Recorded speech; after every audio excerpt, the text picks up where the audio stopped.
And at the time, there was no knowledge of any deep holes at all. So they had on a 40, 35, 40-foot dive, come from a sinkhole called Decompression, which pops out into the pit.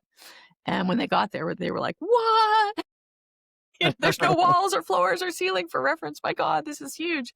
So they told us about this, and they said, it's a shame there's no cave going there. And they had dived down that debris mound through the hydrogen sulfide on air and not seen anything, and said, it's a really cool sinkhole, but it's a shame there's no deep cave. And so Paul and I went and dived it, and we got down there and we found Deep Cave. Also on air, which is a little disturbing. Yeah, because it's like, I want to say just to the mount is like around 100, 110 feet, right? So then it starts to get into the cave at like maybe 125, 130? Actually deeper. Yes. We actually, on our first big cave dive there, diving on air, we tied off at 306. Yeah, I know, it's crazy. It's crazy in today's landscape, but at the time there was no helium, available in Mexico. There was, no regular, rebreather diving or anything like that. And so after that, we came out, we're like, oh my God, we got to get the rebreathers back here. So how did you We can't tell anyone. How did you have enough time on air to go to 306 in the cave and get back? Yeah. I mean, we did it. I'm not proud of it in today's context, but it was strangely almost acceptable back then. But, I do remember on that dive, I was at 265 and Paul's like going to tie off the reel because I'm like, it's time to go. And he's like, I just got to tie off. And he dropped down and at that point I'm going, no, too deep. Watching a neutron bomb of silt come up as he's trying to tie off the reel. And I'm like, So we actually kept the secret for a couple of years before we got back there with our rebreathers and were able to properly explore it with the right technology. Yeah. Gotcha. But now, so on that one, do you guys find it? You guys get down to 306, so then you're like, okay, we need to go back. Did you keep doing it on air, or were you going to the rebreather at that point once you had figured that out? When we went back, finally, with the rebreathers, that opened the door for everything. But that's also when I got bent. If you're new to the show or haven't subscribed yet, click the like and subscribe button below, as it helps with the algorithm, so you'll be notified when new and exciting episodes come out. Alrighty, so we have Jill Heinerth on the podcast today. Jill, I'm going to walk through a little intro for you. So Jill Heinerth is a Canadian cave diver. She's an underwater explorer, writer, photographer, and filmmaker. She's one of the most accomplished cave divers in the world and a veteran of over 30 years of filming, photography, and exploration on projects in submerged caves around the world.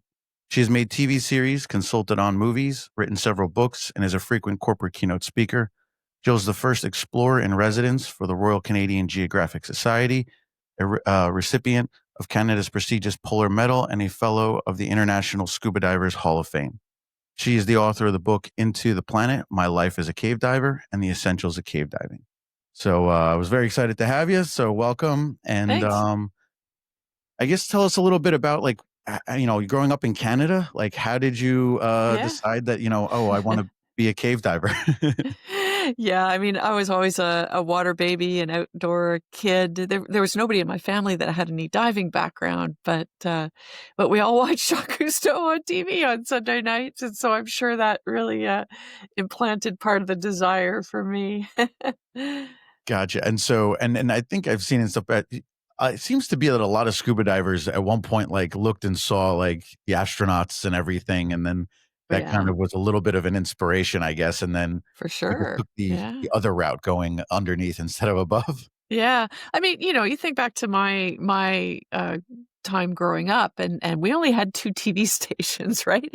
So everybody had this common media experience where we all watched the Apollo missions, the launches, the driving around with lunar rovers and everything. Like the whole world was just like connected to that. So yeah, that definitely inspired my sense of exploration too.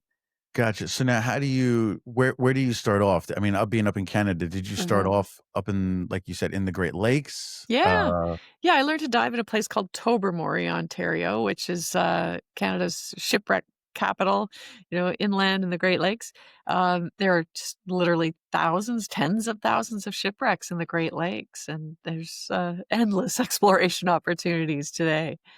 Gotcha. And so, okay, so Tobermory, and then did you anything in the St. Lawrence too, or was it Oh, more? yeah, yeah, yeah. Tobermory was more, developed as, like, a destination then that had an actual dive shop where, it was a lot harder to get diving services out in the St. Lawrence and Picton and Kingston area, but now, of course, so many more people are diving there. Gotcha. And when Yeah. when you started, I mean, the water up there is not exactly always warm. So were Mhm. you starting in a wetsuit, or I mean, how quick did you? Because was dry suits that big back then? No, dry suits were not terribly common back then, but I bought one pretty quickly because my open water diving weekend, I think it was 4 degrees Celsius. So yeah, it was chilly. Okay, so you went straight to, I mean, because diving in a dry suit is a bit different than a wetsuit, even with Yeah, buoyancy and everything else. So, okay, so you yeah, went kind of pretty quickly right into that. yeah, And then, now I imagine you've gone out to like Michigan and stuff like that as well, yeah, so yeah. some of that Mhm, stuff. mhm. The water out there, that's the one thing with the Great Lakes is, like, the water is just so crystal clear versus, like, Yeah. Richie and all them off of the East Coast where, sometimes our visibility is, like, I don't even know, 2 feet. However, when I learned to dive, the Great Lakes weren't clear. Really? So, yeah, yeah. The lakes are clear today because of invasive zebra and quagga mussels. So those mussels came from the Caspian Sea, in the ballasts of ships and then totally infected the entire Great Lakes, and then they filtered them, to the point of turning, like, 5 foot of visibility into, like, 150-foot visibility today. So there's it's terrible for the environment because they basically ate all the food and collapsed the ecosystem. But when it comes to the shipwrecks, like, I had a chance to see all those beautiful wooden shipwrecks, like, intact, but without mussels on them. But today, although the water's clear, all the wrecks are covered in invasive mussels. Gotcha, gotcha. Mhm. 'Cause, yeah, it's so interesting because they're so well preserved, Mhm. the Great Lake wrecks, where a lot of other stuff, Yeah. like corroding and whatnot, but I had no idea. I mean, those zebra mussels, I mean, I've stepped on them many times and cut my feet. They're pretty sharp, but I didn't Yeah. realize that they were the reason that cleared up the whole thing, so that's pretty, Devastating. Yeah, they've made devastating changes to the watershed. and they have Mhm. no way to try to there's no way to really try to address it. They've just kind of become so No. much. At some point, maybe the ecosystem will rebalance. Like, I found a really cool thing when I was, working on a new shipwreck documentation in Lake Ontario. We went out to this little island group called Main Duck Islands, and they're in the middle of Lake Ontario, so they're kind of protected environment. And I witnessed, water snakes hunting invasive round gobies, and the invasive round gobies are eating the zebra and quagga mussels. So, will at some point the ecosystem rebalance? Like, maybe not rebalance, but maybe find a new equilibrium and a new species that's not so, dominant in one particular species. Yeah, Yeah, that is yeah. the fascinating thing is the world Mm. does seem to somehow find a way of recalibrating itself in some way. Some way, yeah. I mean, the challenge right now is like with climate change and everything, it's like certainly we've had um, big swings in ocean levels, big swings in temperature in our past, but we've never had such a rapid change. And it's the rapidity of the change that's the issue with climate change. We just can't adapt fast enough. I meant to ask you about that because I've seen, and the narrative is shifting a bit, right? I mean, Mm. I feel like the climate thing has kind of been hijacked in an unfortunate, fashion where, um, like, I remember watching and you guys with the caves, like, you guys were saying that these caves were dry, but they were dry hundreds of years ago, right? And so if they're dry hundreds of years ago and they had started to then fill up, so it does seem like this warming has been done prior to, like, the Industrial Revolution and everything, right? Yeah, I mean, the planet's gone through cyclical changes. I mean, if we look at like Dan's Cave down in the Bahamas, it was dry like 4 times in Earth's history, but over the course of 450,000 years. And so, 4 times in Earth's history, those ocean levels would have been lower. Um, But even though those are cyclical changes in the planet, we have never seen such a precipitous rise, and we've actually eclipsed the changes in the past. So that's why we're not adapting well. I mean, the planet's going to be fine, right? It's humanity and the other, species on our planet that just cannot adjust to these changes fast enough. Gotcha. Hmm. So all right. So I guess I wanted to, so going through, I mean, you have a really amazing career. I guess for you, so getting into like the actual expedition side, one who got you into it was it Paul? And then also how did you end up, I guess, and was the Sistema Huatala expedition back in 95 with Bill Stone, was that kind of the origins of everything for you? Yeah, I mean, my first big expedition was with Bill Stone and Paul Heinerth, my first husband, and a small group in Sistema Huatala in Mexico, uh, and yeah, it was nothing I had really planned. in, in a sense, I You've was been on actually that. yeah, no, I it was funny. I was going to watch Paul's dive shop while he went off on this expedition. So I flew over from the Cayman Islands and I said, "Oh, you know what? I need to go get my car from Canada so I have something to drive while I'm watching your shop." And he says, "I'll come with you. You don't want to make that drive on your own back to Florida." So we picked up my car, and on the way back, we stopped at Bill Stone's place and immediately, struck up a friendship. I actually tinkered around in his garage with a few regulators, fixing them up from a mess he'd brought home from a previous expedition. And by the time we'd spent a couple days there, Bill's like, "Do you want to come on the expedition?" I'm like, Wow, that's "Yeah." So yeah, I definitely, when I look back on my life, I think that there were opportunities when I was invited on something or I volunteered, and then that really opened doors for the future. yeah, I've always had like a philosophy that like in life you want to be able to just say yes, and being Mm, able to say yes sometimes just mhm. opens up so many other doors you never had an idea existed. Yeah, Um, absolutely. Now when you were going to do that, did you, Mhm. I mean, I imagine you're on like regular, um, open circuit. Like, at what point did you realize like, oh, we're actually like the magnitude of it going down? I mean, did you have regular spelunking or caving experience? And then, like, take us through what was your experience like Yeah, I going mean, as through a that? kid, I liked to do a bit of dry caving. I really always liked that three-dimensional space. But even in my open water class, I was taking on a little like baby sort of cavern dive, and that got me pretty excited.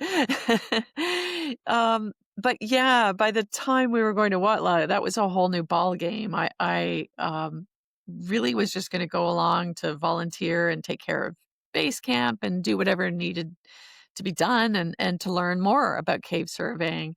But then when we got there and experienced some pretty grim uh, water quality and difficult conditions, one of the people who was going to be a key diver sort of pulled back and said, I'm not comfortable in this. And at that point, I was like, well, I am. I learned to dive in crap. And I spent a night convincing Bill Stone that it'd be a really good idea to allow me to dive with Paul to continue the exploration work there, even in the difficult conditions. Wow. And now, did you start on, or was it rebreathers right off the bat, or were you guys? No, we were doing open circuit at that time, but we were using helium. Those were some of my first helium dives, actually. But I had already, in tinkering around in Bill's garage, I had already seen the rebreathers that he was working on the Mark IV at that time, um, and so soon after, I was like all in. you know? You weren't, like, nervous, like, "Oh, this guy's been," I mean, obviously, Bill Stone is a genius, but, like, Yeah. you weren't like, "Oh, this is like this is something being tested. Do I wanna be the one doing the testing?" Or, like, things always go wrong in the beginning when you're testing stuff out. Did you never have, like, nerves of, like, "I don't know, I'm maybe a mile down in a cave in Mexico," like testing something out if anything goes wrong. Yeah. Like, Yeah. No, I mean, it's interesting. Back then, when the rebreathers were first sort of being dangled by Bill, I was like, "Holy moly, this can totally transform exploration and opportunity to go deeper, to go further, and everything else." Um, and I knew that this was the right tool for things that we were talking about, soon after. Um, and so I willingly went down that course. I mean, like when I bought my first Mark V rebreather, well, Paul and I bought rebreathers. I remember saying to Bill, "Who's going to teach us?" And he said, "You'll figure it out." Because there were no classes back then. There were no structured programs for learning how to dive a rebreather. So that forced me to like start from ground zero, like basically learn how to build it and understand everything about it. And that actually opened an interesting door for me doing more testing and development work for rebreathers in the 90s and 2000s. Yeah. now, did getting doing it like, I mean, I guess when you have to build it up from the ground up and you know every aspect of how it works, do you think that that's something that maybe has really helped you guys, that have been doing this for years and years and years versus people who are coming into it now and maybe they don't know how to troubleshoot stuff or Yeah. Well, plus because these were such new tools and very complicated devices, the ones I was first using, they broke all the time. We never assumed that things were going to work, and I think that was clearly beneficial to us and creating a really strong safety and protocol ethic. Because today, you go put down your credit card, you buy a shiny rebreather, it's ready to go out of the box. You don't have to build any of the parts. And then it's reliable. Like you could go hundreds and hundreds of hours and never have something that scares the crap out of you. Where we would go if we went a day without something scaring the crap out of us, we were doing something wrong. Um, so I actually value the fact that I learned when stuff broke all the time, because then I had to learn how to fix it. I had to learn how to deal with it, how to prevent those issues. gotcha, and then like you said, you guys really set up a system so that you could have, Mhm. bailout and, how much you were gonna have if you needed to, if you were certain Yeah. depth into the cave and, Yeah. gotcha, gotcha. So And that that's that had to be a clearly open-minded approach, right? Because and it still is in my mindset. There's not one way to do anything, because there's not one body that's the same shape and size and the same issues. Every dive is so different in the environments that I dive in. So it did also foster that open-minded ethic, so that 10 years down the road, when I saw someone, hanging their bottles differently, I'd be like, "Ah, that's a good idea. I think I'll bring that into what I'm doing." yeah. Yeah, Mhm. always being open-minded kinda Yeah. leaves you open to trying new things. Yeah. Um, now also with I guess, did you meet Brian out on the same project, or how did you Yeah. end up meeting Brian? Yeah. Yeah, it's been God, I was just thinking about this because Brian Keiko was just with me last week, but we've been diving together for 30 years now. That's such an awesome thing. What were you guys Yeah. working on? You guys were up by your hometown, right? I think you guys were working on something? Up here. Yeah, yeah, yeah. So Canada's longest underwater cave system is a couple hours from where I live now, and I'm doing a lot of research on the biology in the cave system. And Brian said he was available. I'm just kind of catching up after a summer of dealing with cancer. I'm back in the water again, and but wanting to catch up on my data. So Brian said, "I can come up. I can help." And I'm like, "Yes," So it's great to show him the cave. That's awesome. Now, Yeah. I'm so sorry. I had no idea with the, Oh how are you doing yeah. with that? I'm doing good. I've still got a round of treatments in December, but I'm back in the water, and I feel like this is the devil I know now. Everything's going to be just fine. Nice, and Yeah. you're feeling, like, strong and healthy again Yeah. with it? Yeah, I feel Nice. good. Yeah. Oh, that's great. You look good, so Thanks. I had no idea that there was did you know back in the day when you were diving in Tobermory that there was this big cave system up in not that far from you? No. No, it's funny, isn't it? I mean, there are caves in Tobermory too, and I had, early on, before cave diving training, dived in a cave in Tobermory, but I had no idea about this one out in Ottawa. Yeah. Yeah, that's this Yeah. is what's so interesting is everybody's they're putting so many rules on everything, but you guys back in the day, it's like we joke around about how we used to be able to just go climb in a tree, and now everybody's, worried about everyone's safety and this and that. But it's kind of cool how you guys really just got to kind of experiment on your own and all Yeah. this cool stuff that you guys got from it. So, Yeah. okay, so then you start. I guess the other thing is with Bill's expedition and whatnot. Like you guys were Uh-huh. spending what weeks Mhm. underground? How was it like adapting to complete darkness and then the noise with the water and Yeah. yeah, what was like that? Yeah, so we were actually working at what's called the resurgence, where the water comes out of the bottom of the mountain. So we were actually camping, it like under the stars at night, basically. But a lot of Bill's expeditions are deep sub expeditions where, if you're involved in the diving, then you're spending a couple months inside the cave. And like I remember, my good friend Phil Short when he did some pretty extreme diving in the mountains from the top down. And when he came out of the cave, he looked like a POW. I mean, he looked half starved and pale. Emaciated and Yeah, oh, yeah. wow. And Bill's still doing that work today. I mean, he's right now planning another return to that area, and my hat's off to him. It's like as hardcore athletic work as you can imagine. Yeah, that's not easy stuff. No.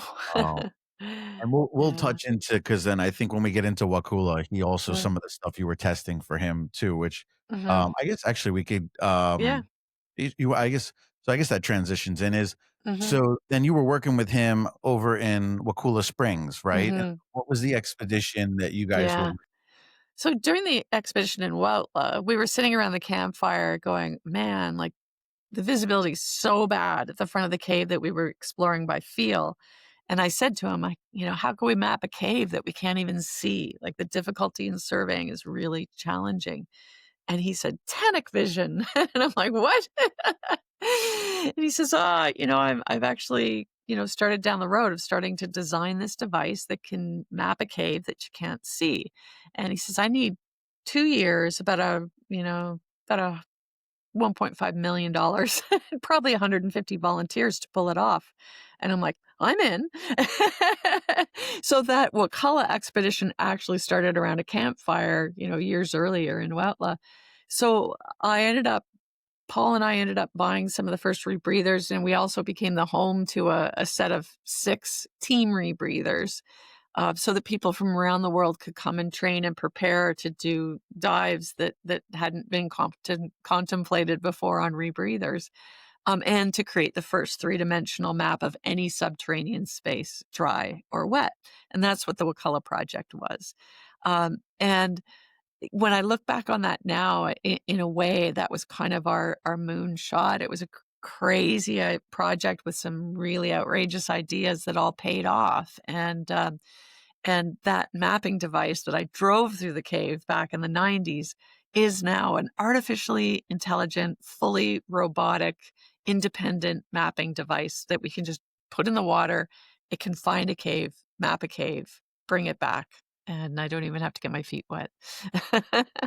Wow, that's like it's funny, Yeah. AI is really taking over all of our jobs even. Yeah, yeah, it's amazing, to watch a robot cave explorer, but it can go to the deepest depths of the ocean into contaminated water, but its ultimate mission is to go to Jupiter's moon, Europa, to explore the liquid ocean beneath the frozen surface. So, That's yeah. so such an incredible thing and pretty awesome that you got to be part of that and test it Yeah, out, and yeah. was it easy to steer through the cave, No. especially on It was like for those that dive scooters, it was a 330-pound scooter. It was over 6 feet long, and because of the length, like, it was trimmed pretty good, but it had to have these little wing canards, that you could move around like aircraft wings to help steer, because just muscling it when it's that long and heavy is difficult. So yeah, it was challenging. Plus, you have this little console where you're, marking your waypoints and doing certain things as you're driving this thing in breakneck current. Yeah, that's like yeah, it's so I mean, yeah, because I would have thought and even just the buoyancy on that, figuring out exactly how to get that neutrally buoyant yeah. and then And then because of the dives we were doing at Wakulla, it was like like my longest dive there was about 22 hours long. Because of those dives, we were sometimes wearing 2 rebreathers, carrying a whole bunch of tanks, a scientific diving package, a backup scooter, and, before all was said and done, you had, you know, 600 or more pounds of stuff on your body, including, Yeah. that map or yeah. Now, Yeah. is there, I mean, obviously, so, you breathe, your oxygen goes through, it gets scrubbed. Is there a certain amount at which the scrubbing material kind of reaches, a Mhm. capacity? Like what Yeah. is the ultimate limit on Yeah. a rebreather? Yeah, for the listeners that don't know what a rebreather is, it's like differs from normal scuba gear, where, scuba gear, you're making bubbles as you exhale. The rebreather is recapturing those bubbles to recycle them. They send it through a scrubber, a material that removes the carbon dioxide from the loop, and then small injections of oxygen are added to make up for what your body's metabolized. But the scrubber, as you so rightly identify, is time limited. So it depending on the material that's in there and how much of that material and the design of the rebreather and the depth that you're going to go, there's a lot of different factors that all lead to how long you can use that scrubber for.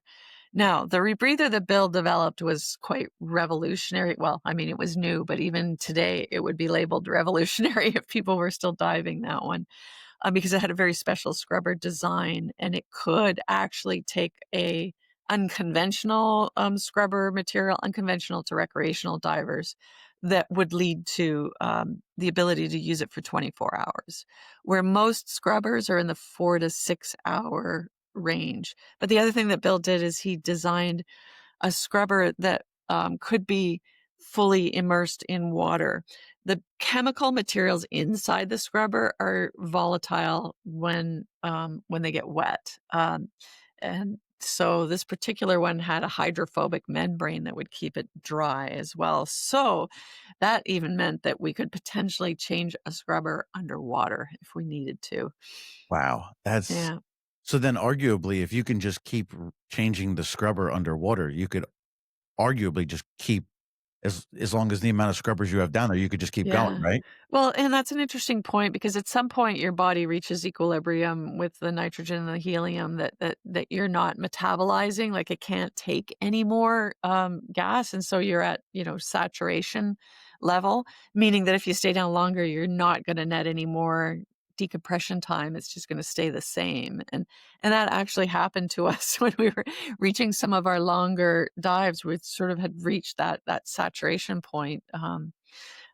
Which is pretty cool, pretty interesting. Yeah. Now, do you get that because you're in the water? Because then the people who go down into the bells, like working wise, Mhm. they sometimes They're saturated. Yeah. they're saturated, but it takes them Weeks to come back. exactly weeks. Yeah. Yeah. So what's Yeah, how it's does 'cause that they're work?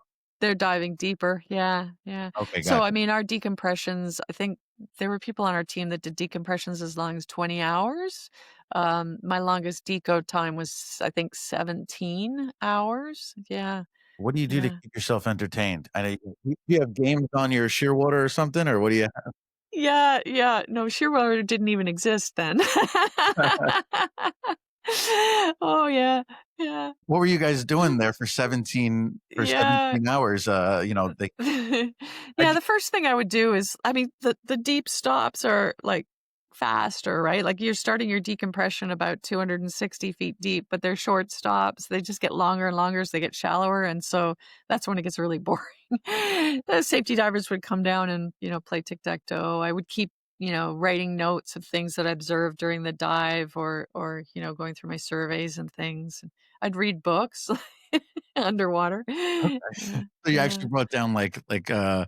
waterproof books and stuff. Okay. Yeah, you don't even need but back in the day, you didn't even need waterproof books, like, the paper quality was better, so you could read your book, right?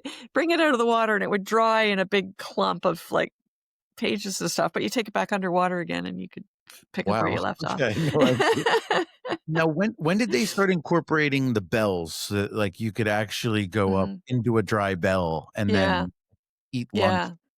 Yeah, we set up a system where, like, we put a barge on the surface with a recompression chamber on it.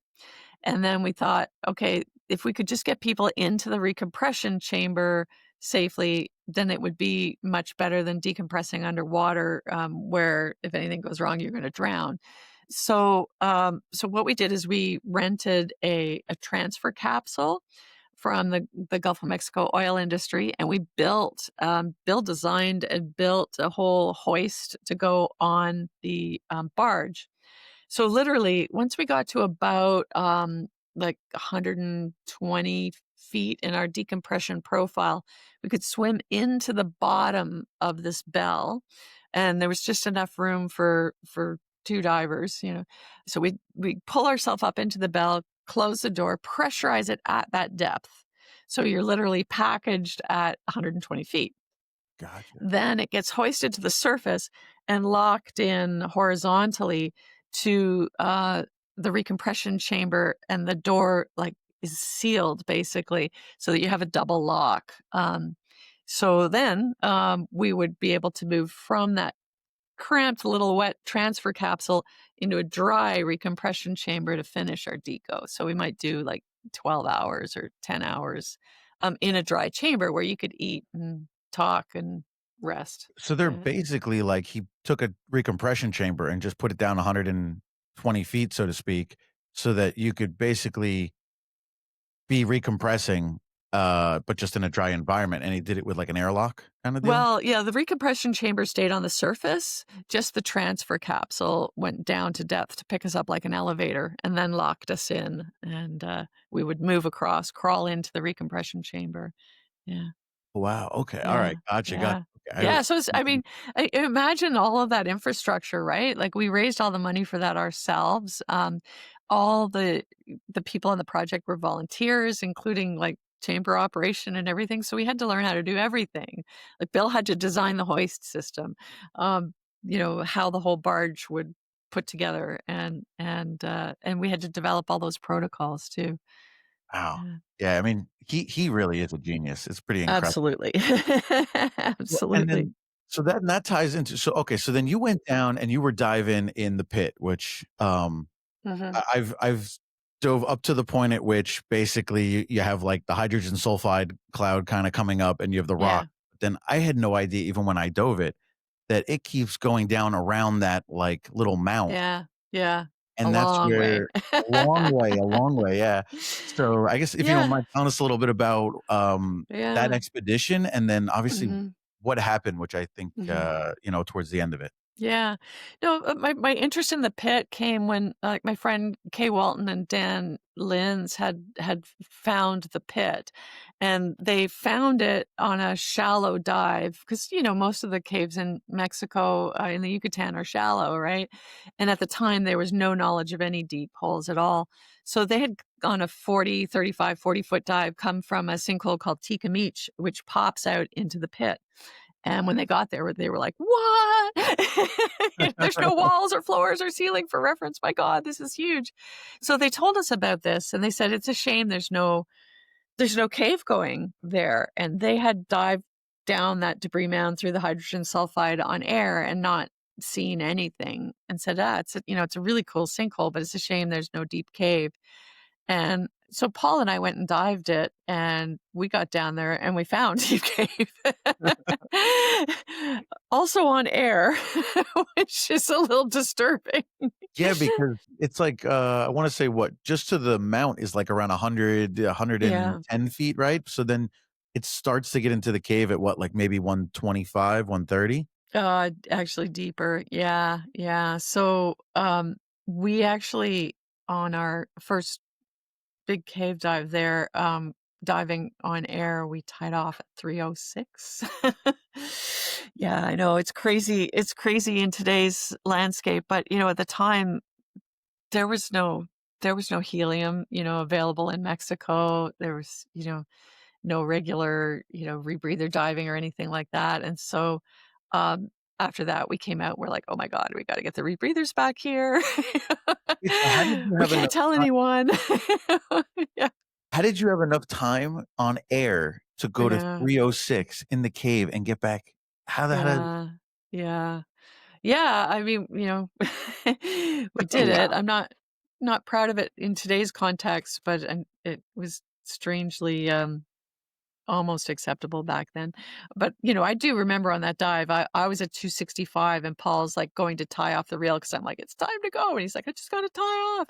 And he dropped down like, and at that point I'm going, no, no, too deep, too deep. Watching a neutron bomb of silt come up as he's trying to tie off the reel. And I'm like, ah, so we Yeah. actually kept the secret for a couple of years before we got back there with our rebreathers and were able to properly explore it with the right technology. Yeah. Gotcha. But now, so on that one, do you guys find it? You guys get down Mhm, to 306, so then you're like, "Okay, we need to mhm, go back." mhm. Did you keep doing it on air, or were you going to the rebreather at that point, once you had figured that out? When we went back, finally, with the rebreathers, that opened the door for everything, but that's also when I got bent.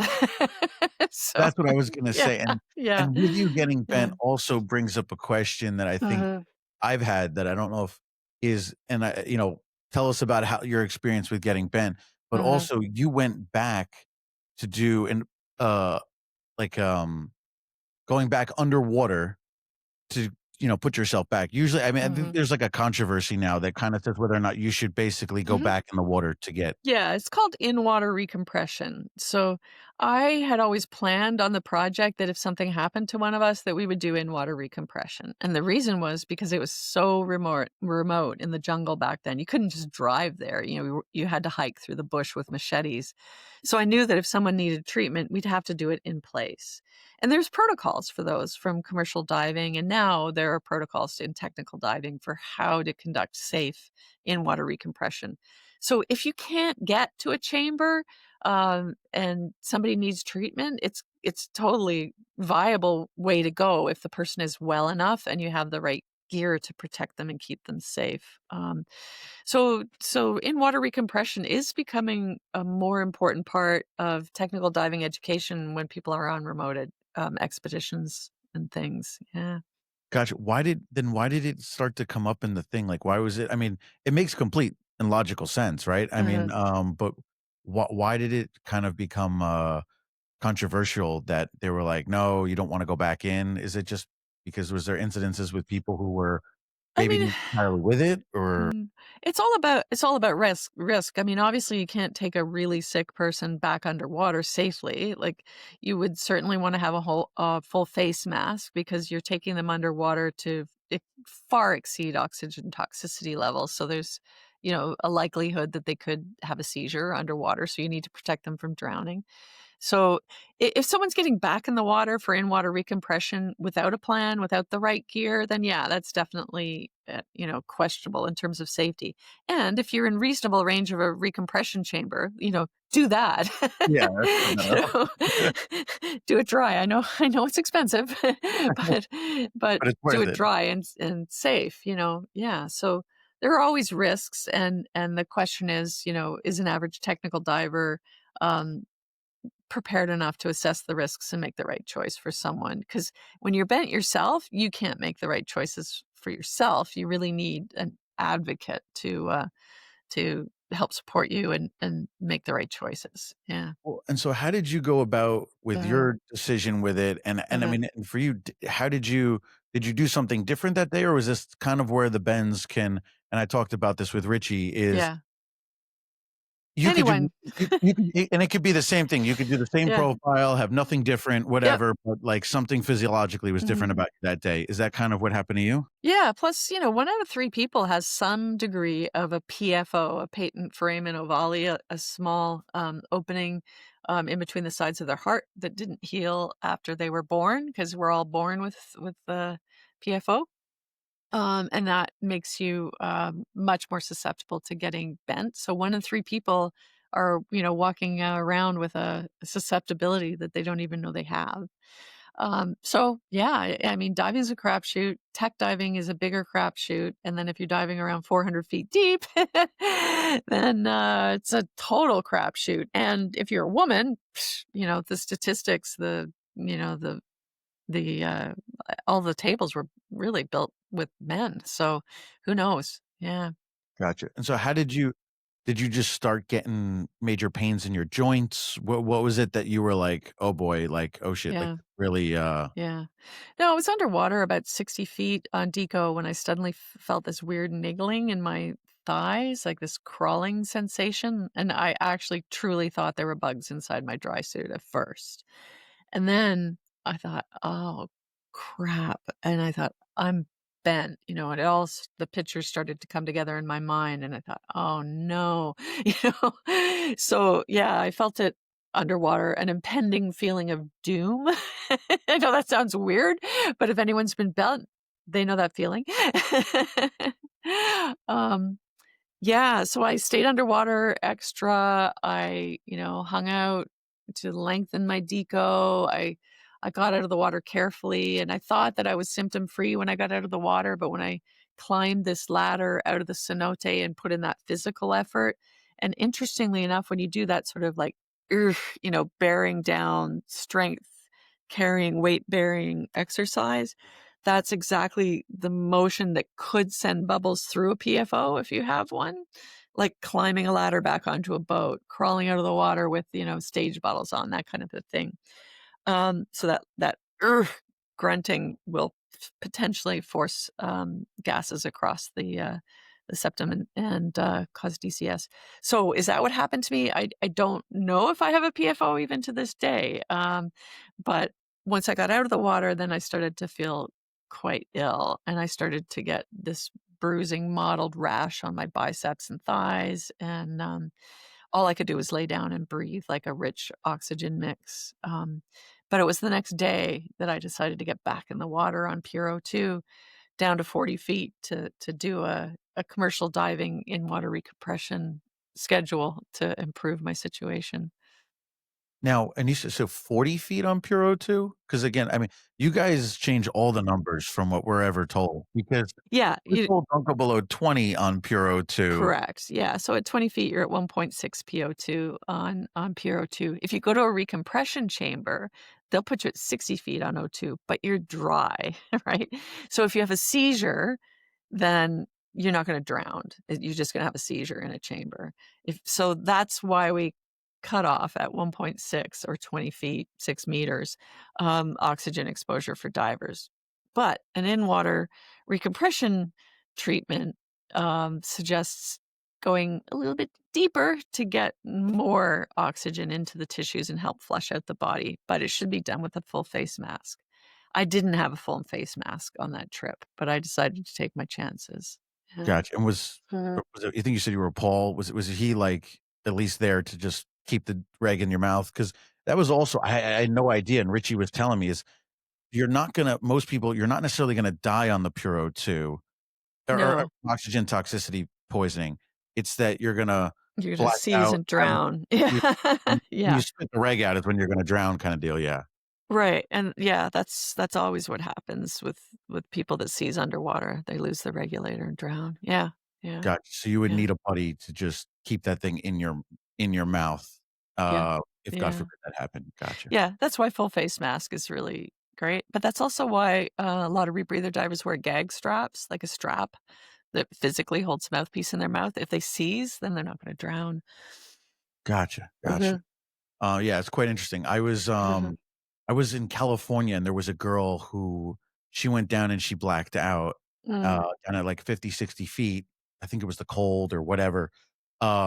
But I guess the trachea or something, from my understanding, does it close up for a very short period of time as, like, the body's way of protecting you, where water doesn't necessarily get in right away? And then 'cause Depends, yeah, when it when she depends. came up, she Yeah, never coughed up yeah. any, you know. Wow, she's very, very, very lucky. Um, Also, sometimes, if somebody is using pure oxygen and takes it too deep, like accidental use of oxygen, thinking they're on their back gas, when they seize, they often don't drown and don't embolize because it's pure oxygen. So I've actually known two people to have survived pure oxygen seizures underwater. Wow. Yeah, yeah. Yeah, that's pretty it's pretty wild. Yeah. Um, but obviously I Mhm. wanna touch on so one of you did this other unbelievable expedition, so you go to Antarctica, Yeah. right? Yeah. One, one, how does that come up? And then two, one Uh, of the things that I thought was super interesting is what made you pick the Ross ice Ice shelf? shelf? And what made you go from New Zealand? I think stereotypically people Yeah, go out of yeah, Ushuaia in yeah, Argentina and then go over. yeah. So yeah. Well, I wanted to go to Antarctica. My filmmaking partner Wes Skiles wanted to go to Antarctica, and so we were planning on following Shackleton's route from New Zealand to the Ross Sea, the route that he took on the Transantarctic expedition, and sort of following his footsteps, creating a movie that we could release like 100 years after his explorations. So I'm doing all the research. I'm writing the scripts, preparing, like, this is going to be my first documentary film that I've fully written and produced. And then I'm watching like satellite images of the Ross Ice Shelf, watching these cracks develop. And then the largest iceberg in recorded history calves away from the Ross Ice Shelf. Like, so suddenly, like, the largest moving object on the planet is out in the Ross Sea. And so I said to Wes, I said, let's go. Let's go. There's going to be caves inside there. And he's like, what? And I said, yeah, I mean, the ice is like, it's like limestone, it, it wears out in cracks and crevices too, and is enlarged by water moving through it. There's got to be caves inside there. Let's go be the first people to ever cave dive inside an iceberg. So we managed to convince National Geographic to fund this crazy project, and we left from New Zealand to cross the Southern Ocean and get to the Ross Ice Shelf to do this. Yeah, How was your experience? And I guess should I say how was also was it Paul's Wes experience. or Paul? I was gonna say, I think it was Paul that he had a more a rougher time crossing Yeah, the Roaring yeah. Forties, right? Yeah, I mean, a lot of people who go to Antarctica have to cross the Drake Passage, and that's 24, 36 hours of discomfort at times. But when you go to the Ross Ice Shelf, it's 12 days. 12 days and up to 60-foot seas. And Paul Paul's first volley of vomit was like 30 seconds after we left the dock. So by the time we got to Antarctica, he was pretty weak. Yeah, He must have yeah. been cursing you up a storm the whole way. Yeah, I think at one point he like, I was sick quite a bit too. I mean, don't get me wrong, but not as sick as he was. But at one point he literally reached out of the bunk and grabbed me and said, "You lied to me." And I'm like, "What? What are you talking about?" He says, "You said this was a 12-day crossing." And I'm like, "It is." But Paul's French Canadian, and so some nuances of the English language are slightly lost in translation from his native French. So he said, "That's 6 days down and 6 days back. That's a 12-day crossing." And I'm like, "Oh, no, no, no, it's 12 days down." Then And the 12 days expedition back. and 12 days home. And he's like, "I'm gonna die before we get there." Yeah. So okay, so then you get there, and Mhm. then how long did you guys spend there, and what were some of the stuff? So like, Yeah.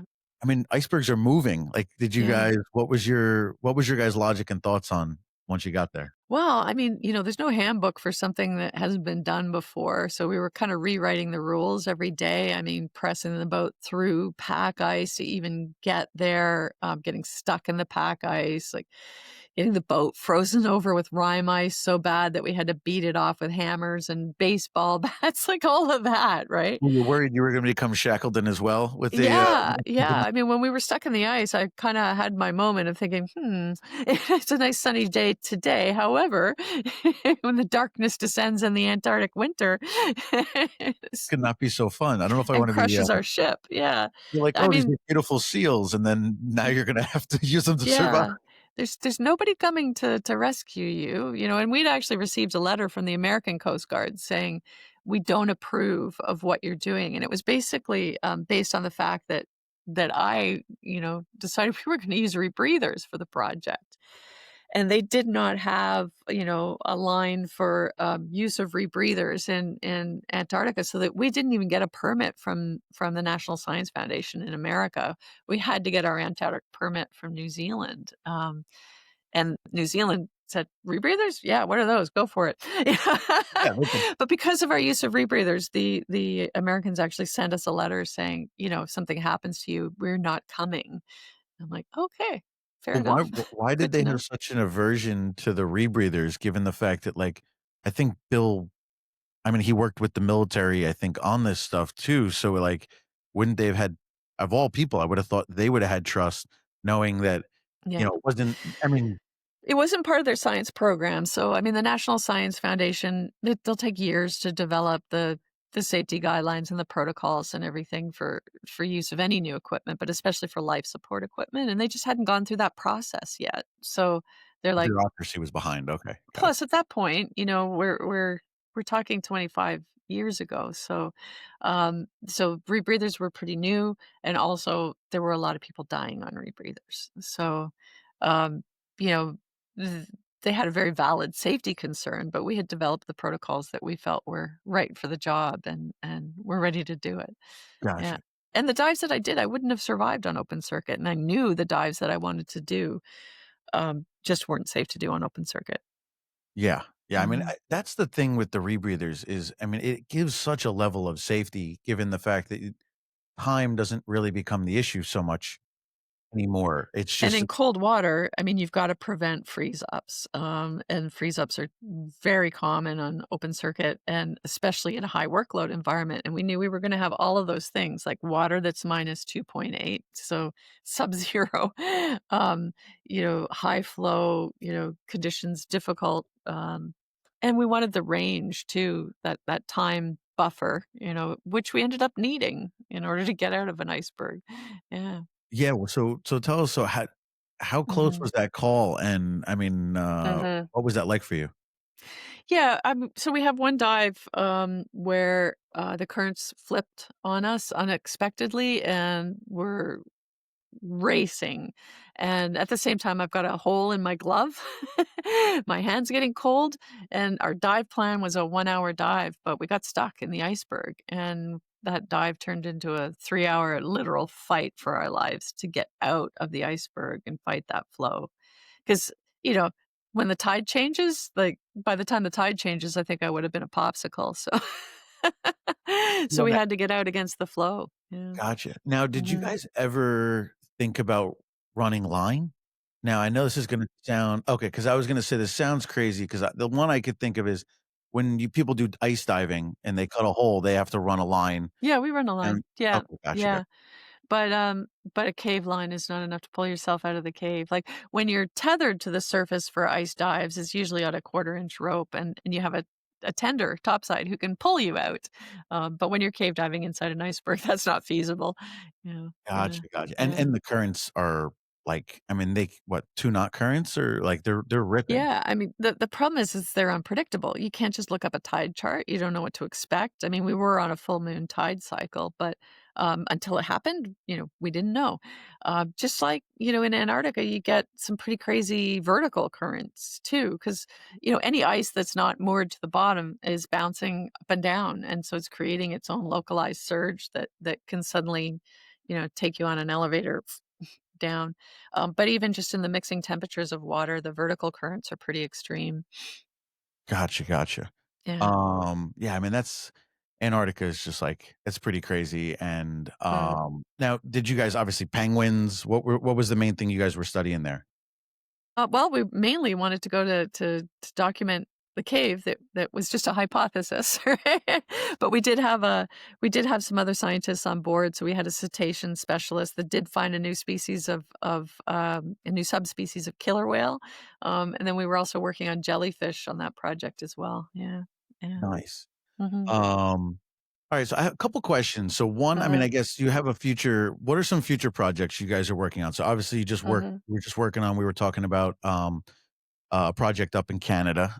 Yeah, With yeah, I mean, that's gonna keep me busy for the rest of my life. I've got so much work to do up here, and I'm pretty much doing it on my own in this remote region, so it's slow going, but it's incredibly rewarding, and I'm really, really excited about this work. Yeah, but yeah, I got a few other things up my sleeve. well, and it's nice that, like, that's in your backyard, right? So that's also Right. and so that's a Mhm. big project. So that's definitely exciting.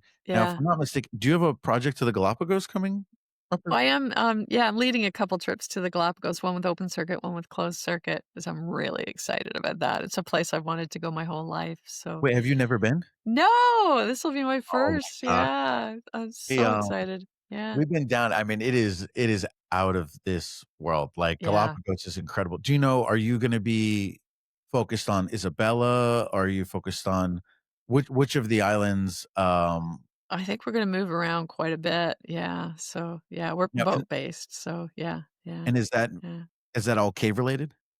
No, no, not at all. Yeah. I've got one group of open circuit divers and one group after that of CCR divers. So it's all gonna be wildlife. Yeah. But there are caves in the Galapagos, interestingly. Yeah. Yeah. Gotcha. I Yeah. would see so one of the guys that we met when we were down there, he's, been I think one of the guys that Nat Geo and Discovery use quite frequently. He's been there for 30 years, used to be a fisherman, this guy Macaron, and when we were down there at first, they the usual took us didn't do the best stuff, and then we ended up linking up with him, and Mm. he knew pathways and different Yeah. routes through some of the stuff that were just, out of this world, so, Yeah. Yeah. but, yeah, Yeah, that's the guides in Galapagos, it's like it's a pretty serious serious undertaking even to be, like, qualified as a guide down in Galapagos, and then as far as I know, there's only one group that does CCR stuff, so yeah, yeah, yeah, well, the currents, I mean, you have all 3 of the currents that kinda converge, and so, I mean, you get these thermoclines. I mean, water will be 70 something, and then all of a sudden it's 55 or it's, right, right, it really hits you, so, yeah. now, just a couple other have you done, obviously, I imagine have you done Calvera in, Temple of Doom in Mexico? Have you dove that cenote? Temple of Doom? Yeah, yeah, I did some exploration in there. Yeah, What's your yeah, take on that? Because, like, when I was down there, I mean, they were having issues. People were because it's like a maze, right?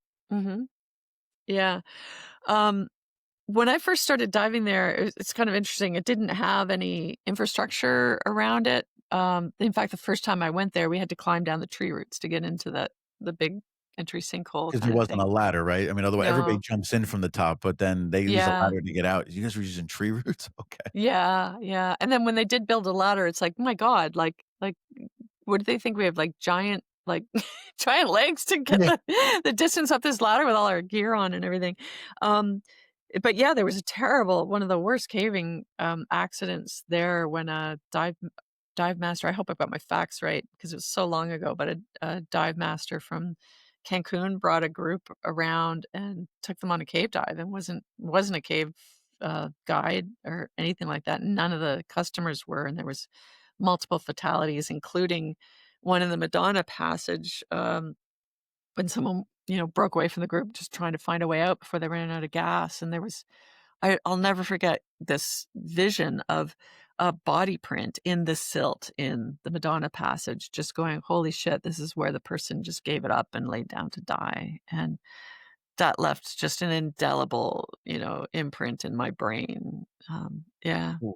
Yeah, I yeah, was gonna so you actually saw the body print? 'Cause yeah, the way yeah.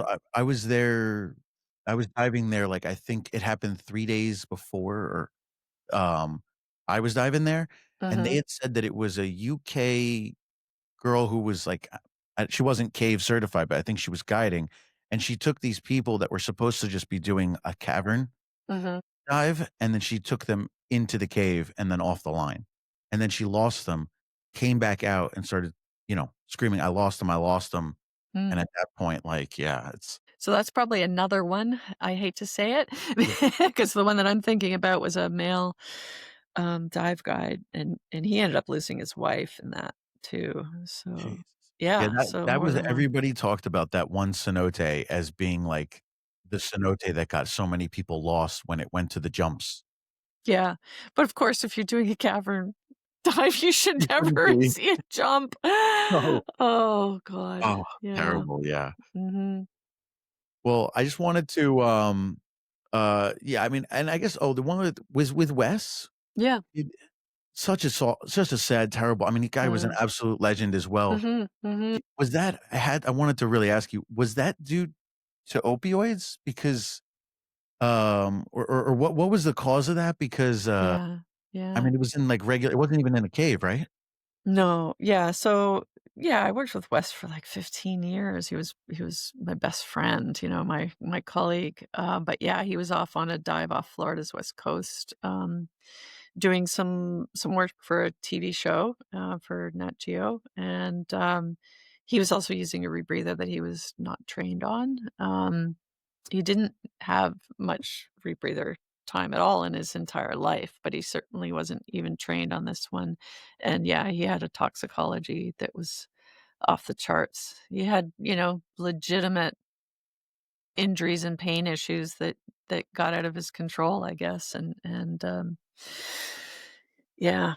Yeah, okay. Well, Mhm. that's Mhm. super unfortunate. I'm sorry for that, and Yeah. Yeah. but yeah, I mean, yeah, he just worth noting that he was, like, one of the best. He was definitely incredible and, Absolutely, and he really was the first person to ring the alarm bell about, springs protection and cave protection, and yeah, he was a real pioneer that developed some of the first, training programs and safety rules and everything else for our community. So I really want people to remember him for those contributions, rather than a very unfortunate and yeah. Yeah, 100%. Mhm. They definitely Mhm. should. So, but I wanna Mhm. thank you so much. It Yeah. was a pleasure, getting to speak with you, and I'm glad, Yeah. thank you so much for coming on, My and, pleasure. Yeah. hope to get to, chat, and we're definitely gonna be following, your work up in Awesome. Canada and stuff. So thank you so much, Jill. Thanks. Take care.